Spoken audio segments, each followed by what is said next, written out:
Good morning, Ray. How are you doing today? I'm doing great.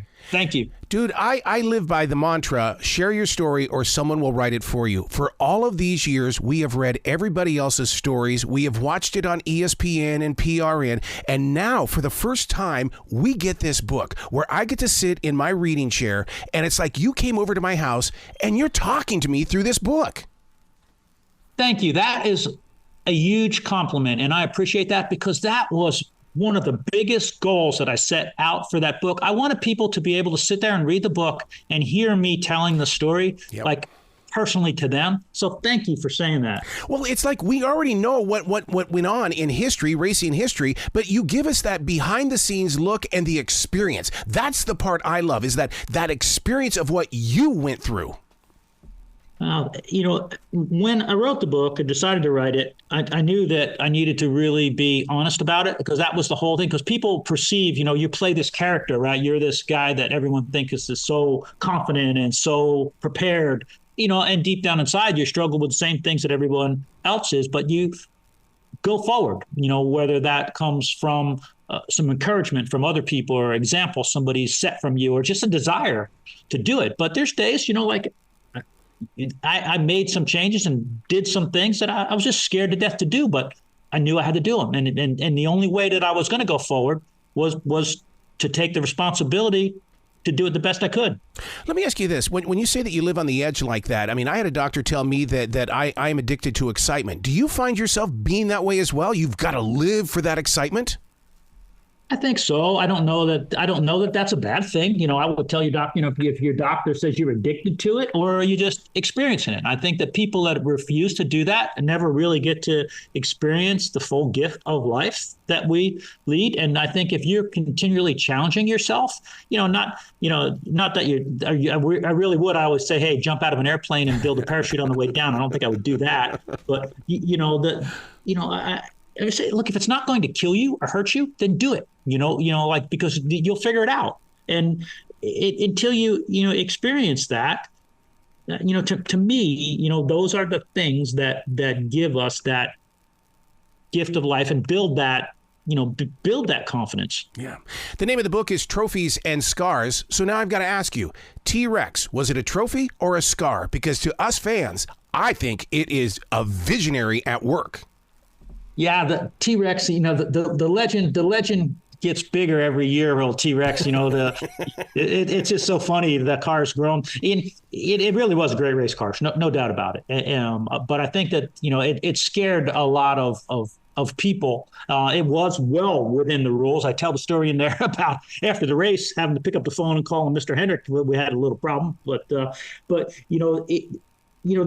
bottom line is it was good for the sport. The story of it, it's really, as I said, grown to be its own urban legend. It was a great race car, but it also had a great race driver at the height of his career. I think if anybody else but Jeff Gordon would have been driving T-Rex that night, it might have still been legal. But Jeff decided the car was good and he was just going to put everybody else to shame. And he ran laps that were almost a full second faster than the field, and NASCAR said, whoa, we cannot have this. Speaking of Jeff, he wrote the foreword for this book. What a great decision to do that, because we all love Jeff Gordon and everything that your team put together on that track. Well, Jeff and I are still close. Honestly, we do a lot together. We talk a lot about his new position at Hendrick. Being vice chair there, he's doing a great job with that organization. So the three people that I feel very important to my career that I have a ton of respect for, Jeff, Mr. Hendrick, and Roger Penske. And I was honored that all three of them wrote introductions for me, because without those three guys have been part of my life, I really wonder, would I have had the know-how, the ability to move forward, the confidence to take on challenges. With your skills and your craftsmanship, and I love the way that people are complimenting you because of the way that you think, your mind. Do you see your style and your decisions in other people's cars, such as like Jimmy Johnson? There are so many times I went, oh no, that's a Ray car. Ray did that first. Ray did that.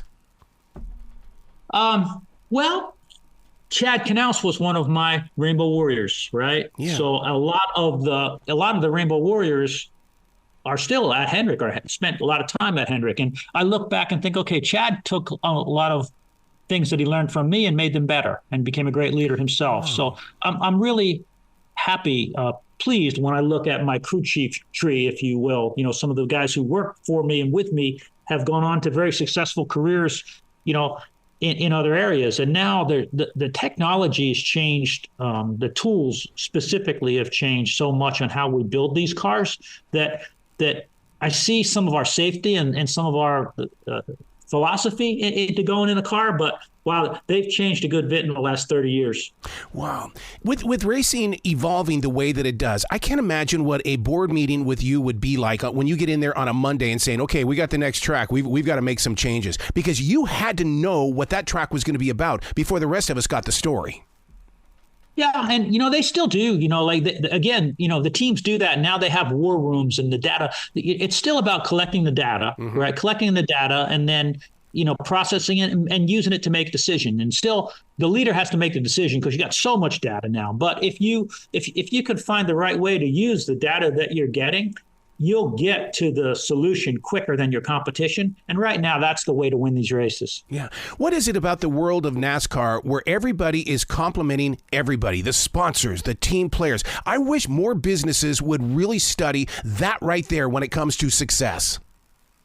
Well, I think you've got to certainly thank the people that are helping you. But, you know, me, I've always...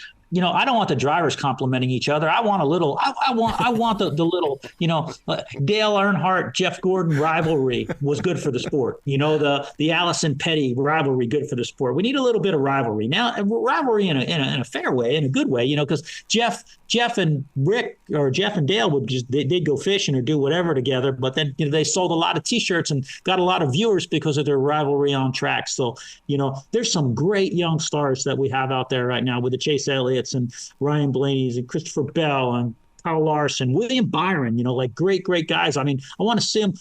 I want to see him be a little bit more, have a little bit more rivalry. Wow. I'll tell you what, one of my favorite things of being on the infield of the Charlotte Motor Speedway was watching those teams in action in the pits. Oh my God. Just the speed and the focus. I mean, you guys really knew how to play the game and still know how to do it.